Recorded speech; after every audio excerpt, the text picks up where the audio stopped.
Now you riding with hippies for Trump. I said it before, white men couldn't jump in. Hippies hit the scene and this channel I bump. What is going on, Liberty lovers? And thank you so much for clicking on this video. This is Hippies for Trump. We like to bring you frontline footage, travel across the country, and go to where the news is. We know the media lies, so I like to be there to bring you the frontline truth. But I'm only able to do that from your support. So thank you all the people funding the fight out there. If you're new, don't sweat it. Just hit that subscribe button and become a Liberty lover. You are amazing. America rocks. If your daddy didn't tell you, let me explain this channel. Now you riding with hippies for Trump. Opposing opinions is what we want. Provide a platform so that you can talk. Give you encouragement so you can walk that walk. A closing message? Jessica Joy, but this is my story, Solutions. I'm taking on big tech. I have the Stop Social Media Censorship Act introduced in 15 states. I have the Protect Children from Pornography Act that introduced in 36 states. I'm now looking forward to suing the Department of Education for knowingly distributing pornography to minors for the last, I don't know how many years, because without fear in legislation, they have no obligation to pass our legislation. Here in Texas, there's over 360 planks. Out of that, maybe 50 get filed just so that legislators can go into your pockets and succubus the money out of your pockets. And it's time to keep them accountable, and I'll do it by, like, let's get the lawsuits started. Let's let the bodies hit the floor. This is going to be the biggest lawsuit of our generation, as such as the car automotive industry with the Naders Raiders, and the big tobacco went down. Distribution of pornography to minors when they knew that they were distributing a harmful product to minors. The fact that there's parental controls is admittance to a defective product. We can prove damages. We will prove damages, and we will empty their pockets. So I look forward to it one way or another. We're going to take on big tech. They got away with murder. And your name and where they can find you again? Jessica Joy on Facebook, and I found that only the old people hang out there, but that's my demographic with a few minutes on their time to be little keyboard warriors. And there was a website? No. Well, when it goes to this, because I don't know anything about big tech, but I'm taking on big tech. I know, hilarious, but it links to This Is My Story Solutions, which is a Facebook page of just tons of articles of the work that we've been working on. So it's me and a bunch of boomers. Me and boomers, we got this figured out. Boomers are finally fucking taking action. Yes, I'm like, they can figure out how to do an email. I got you. Yeah. Yeah. So, and I love people on disability. When people are like, I'm on disability, I'm like, yay, I'm going to keep you busy. Yeah. So I love people with that are homebound and they can't get out, like keyboard warriors. Absolutely. Thank you, guys. When are y'all going home? This is our life. I think we're going back Saturday. Saturday, after tomorrow's thing? Yeah, this is our life. Yeah. We're both in this lane. He's more, mass resistance. He wants to be huge into, going to where the fights are. And for me, I want to, since when I first started in this lane, I went to Indivisible and Planned Parenthood trainings. Right. And so I saw that they were organizing per city council and per school board, and that was the voting base to vote in their state legislators, and they go in with hands full of policy, and I see how we're getting wiped off the map and we don't even know it. So even though pornography legislation got me into this lane, if you don't have your constituents, there's no motivation to pass my legislation. Right. So now I'm going to go for training. Like, we should have never abandoned our God-given responsibility of government. Yeah. You know, and that's, I think pornography has been so detrimental to our society as a whole, you know, because we might watch things that are secrets, and then eventually we're going to act them out, you know, and so therefore you can't have a real relationship because, you know, maybe the things you watch is, you know what I'm saying? Or porn-induced erectile dysfunction. With the science, you're no longer bonding to human touch, you're bonding to pixels. So, and I noticed this because I came from the porn industry, but I noticed this when guys were like having sex, but they're still looking at the screen. And when I started studying the science, I was like, they're looking at the screen though they're effing girls with pornography. Right. Because they're not bonding to you, they're bonded to the pixels. Right. When I started studying the science, I was like, holy crap. Yeah. Yeah, it's definitely, I think it's a form of warfare. Oh, yeah, well, it's one of the Marxist agenda. Yes. And then whenever it said like to normalize pornography, but then anything against its censorship, so we have the Stop Social Media Censorship Act, because people are like, I can't believe you guys call yourself Republicans, and we're like, okay, Stop Social Media Censorship Act. Whereas, okay, it's different than Section 230 that Trump went after, because you, as a YouTuber, if you're kicked off of YouTube and your income is over $75,000 a year, then you can prove damages. So this is where it's, I think it's called an arm of action for the legal community, to where you can sue the tech company, get to the district court. 75,000 is what gets you to the district court. What are you doing? Yeah, no, the GoPro's going. Oh, okay. I mean, I'm making a video, Oh, so absolutely. I want all this out there. No, the 75,000, when people are like, well, I have social media and I live in Kentucky. I have social media and I live in West Virginia. Like, who's going to pay attention to me? There's no tech company that is based out of West Virginia or Kentucky. Well, when you can prove damages that your income was 75,000 and they took you off that, immediately that puts you from your district court to your federal level, and you are on the federal level and you can go to the Supreme Court. So then the law offices, that puts them, like, this is an income stream for them, and they can charge the tar, plus your law costs to Facebook, YouTube. Obviously we didn't move fast enough. Like, we had 15 states introduced it, and then Trump tried to do something with Section 230, but conservatives are antsy. We don't have time to pass this legislation, especially when legislators are not obligated to pass any legislation. They only pass the bills that pertain to what keeps them in office, which is money. Right. So when you walk into their office, they want to know, do you bring constituents or do you bring money? And within 5 seconds, they've already categorized you. If you don't bring constituents or money, get out of their office and stop wasting their time. Right. Yeah. Right. Oh, I learned that the hard way. They were like, so where are you from? And I'm like, I live out of my car. That is the last thing they want to hear. And they're like, bye, Felicia. I didn't look like North Carolina. I didn't talk like Kentucky. I actually dressed in like a doily when I went and lobbied in Kentucky. And it's like, no, I have to fire up and use social media and train the actual constituents from their districts to apply pressure. But of course, it's like pushing a heavy ball up the side of the mountain like Atlas. Right. But you gotta start somewhere. Right. You gotta start somewhere. And I think that's the thing. Some people get overwhelmed. Like, Yes. what do I do? Where do I start? Every day you don't start is one day wasted. Just get vocal any way. It's a fight. We all got to be in this. Yeah, and you can go ahead and, after you take the red pill, I guess that's what it's called, you can go ahead and bury your head back in the sand. Like, when I've burnt out, I went to go deliver pizza, or quarantine, I was like trying to figure out Grubhub. But once you have this fire shut up in your bones, you grow weary of holding it in. Like, you cannot keep silent. Right. Once you know the truth does set you free, and it's not for our glory. This is not for our glory. I don't have any kids, but I'm not in this because of my kids. I'm in for this next generation. Right. So we are having global population decline because of pornography, and then dehumanization, because whenever your mind sees pornography, the part of your brain that's lighting up is tool. So if your little Johnny is watching 8 hours of porn a day, the part of his brain that lights up when he sees a woman is not a woman. He sees a tool, which is why we've dehumanized our population.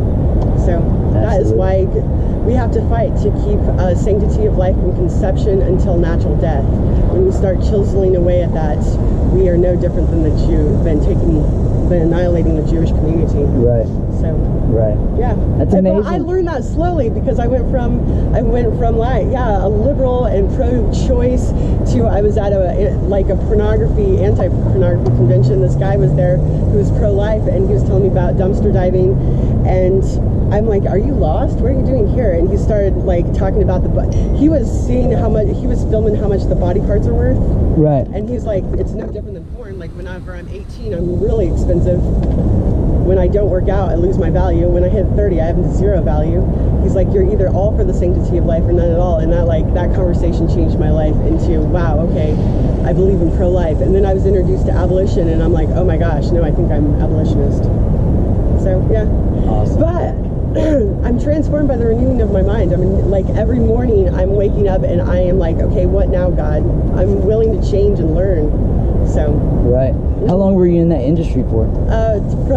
I was 23 and I left when I was looking at 30 years in prison for sex trafficking at the age of 30. But I was in the Hollywood industry from 2009 and I left in 2011. So what do you mean sex trafficking? That's exactly what I thought. So I was like, what are you talking about? Is that, and I just saw a major like where 21 girls took on the porn company for force, fraud, and coercion, and they won, but it took 4 years. I didn't know that, like, outside of Hollywood, it's called sex trafficking. Oh. And I felt like we had 2 forms of ID, and I felt like I did everything legal. We had entertainment lawyers, and you do something every single day, and you start thinking, like, this is totally legal, and the manipulation and parking lots full of mothers driving their daughters to porn sets, like, Really? you get emotional the first few times, and then you're like, it's like the moms are searching my face because I look old, and they're like, I wonder if she's going to take care of my daughter. And I'm like, I can't take care of your daughter. I can't even take care of myself. My friends are dead. And I'm like, I can't even survive your liberation. And I was fighting. My first hearings were to keep condoms out of pornography, and that's when I was like, I can't survive your liberation. But yeah, at a porn hearing, when a girl said that she was raped on a porn set, I stood up and yelled, but did you cash the check? So one of my favorite hearings in West Virginia was when I said, you know, I worked for the ACLU, I worked for the Freedom of Speech Coalition, and I was like, I have cashed the check for pornography. I'm like, all my friends are dead or missing, and I was like, I lost my family. I'm like, I'm like, this is the paycheck the porn gave my friends. Right. Yeah. Man, God bless you. You're definitely on your mission right now, so that's Absolutely. amazing. You know, that's so amazing. It's crazy. It's so crazy. So just the act of the porn business as a whole, that's considered sex trafficking? Force, fraud, and coercion. One thing that went down, it was against girlsdoporn.com or whatever, and this was so common that I didn't even know it was called trafficking, is where they are like, they put out all the ads like, come be a model for $4,000 or $5,000, and you're like, for one day, no big deal. Oh my gosh. So then they talk you in like, hey, yeah, you're going to come out and be a model. Hey, why don't you talk to some of our references, which are girls, and call them up. And oh yeah, it's totally legit. You're just going to have to probably like take off your clothes. And you know, it's pornography, but they're going to sell your DVDs overseas. No one in the United States is ever going to see this. So the force, fraud, and coercion is when the girl comes over and she thinks she's like going to get $5,000 or $6,000. Well, when you come over, they look, and this was common. We call these ghosties. They look for imperfections on your body, and they're like, well, they play good cop, bad cop. Like, well, we can't give you $4,000, I think, and then, oh yeah, no, come leave the room, come back in, oh, she's worth $2,000. And then it's like all day, and it's everybody's friends. Everybody brings their friends, runs a train on the girl, and she's thinking she has a one-way ticket. So she's like, I have a one-way ticket, what am I going to do? And I didn't tell anybody I was coming, and this stuff is supposed to be sold overseas, and everybody's running a train on her, and they're all ending up like with their intestines coming out of their bodies. Right. It's not what they signed up for, which is force, fraud, and coercion. Is you're not leaving, you don't have money in your hands, and you do sign contracts. And then it took 1 or 2 girls being a whistleblower, because the guys, the companies I worked for did not do this, but they were being mean to the girls, like, we'll put you, like, we'll out you, we'll tell your family, and it's really easy since they have 2 forms of ID, so they start outing the girls. Well, the girls, like, losing all their family, they have nothing else to lose, then they started reporting, and this was in 2015, and it was just settled in November of 2019, so that's 4 years, and I was like, that was so common. If I ever walked on a set, and they're like, if I ever walked on a set and they were like, don't worry, no one will see these, that was a common thing. I'm like, you know what agent I just came from? I do porn. I'm not like off of, I'm not off the modeling ads, okay? Keep it to yourself.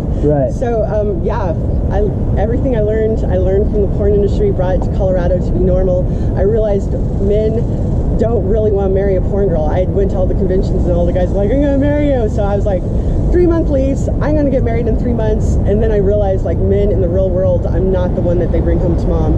So I did what I knew and I started running girls and taking them on the I-70 corridor from Denver to Chicago. And yeah. Like, it just, you know, trip fall into this, it's just like a slow fade of, you just, like when people are like, how could Hillary and all those people be so evil? I'm like, meh. I was a youth pastor when I was 20, when I was raped at the age of 23, and I was born and raised in church. So nobody like wakes up and says, I'm going to be a trafficker or a sex buyer or a child porn addict. Or drug dealer. Or, nobody, this is nobody's life goal. Right. And trauma is the common factor. As obesity is to diabetes, trauma is to addiction and substance abuse. And, but yes, I love recovery. I'm huge into that. That's a beautiful story. It's a beautiful story. It's amazing, you know. It's gonna take people like they have came on the, you know, they're gonna topple America from the inside. It's gonna take someone from the inside to go against the porn industry. So that's fucking amazing. Well, that's how the Marxist thing. I'm like, how from 2000 until now, it's not the towel head, it's the white suburban mom with the towel on her head. I'm like, people, I should make that into a t-shirt. Like, they've turned us against us. Yes, absolutely. I love Hippies for Trump. Subscribe to us. Thank you, Alex. Hey, folks, get over there and see the speakers. We love you. Thanks for being here. What's up, everybody? It's your boy, Nino America. Here I am in H-Town with my boy, Hippies for Trump, everybody. I'm telling you, look, we've had enough of the Democrats. We had enough of their lies, everybody. And look, it's plain as day. They're wicked as hell. I might have been born at night. I wasn't born last night, everybody. So I'm telling you right now, guys, it's time to get out, go vote, go tell your neighbor, go do something, get off the couch, get off of IG, get off of Facebook, get off the Xbox, get off of freaking Call of Duty, whatever you're doing. Put the joint down, put the beer down, and go do something, patriots. Pick up a flag, stand on the corner, and do a flag drop. I don't know. Do the Democrats hate you in your city? Huh? Do they hate you in your city? If they ain't hating on you, you ain't doing it right. Are they shutting down your Facebook? Quit liking pictures of cats, right? Quit liking barroom brawls, okay? Get up and repost Nino America. Go and repost Lexit, Robert Botello. Do something with your time besides sitting at home on the couch, y'all. That's right. The nation's soul is in peril right now, guys. The wicked Democrats, I never said they're stupid. They're evil, diabolical, baby murdering, wicked people, but I never said they're stupid. They are very smart, very cunning, just like the Bible describes Satan, everybody. So again, here I am in H-Town doing what I can do, and I'm telling you guys, you need to get out and do what you can do. Shout out to my boy, Hippies for Trump. That's my people. Subscribe, like, comment, do what you gotta do. Nino America. You're an American, you're a patriot, you got grit, act like it.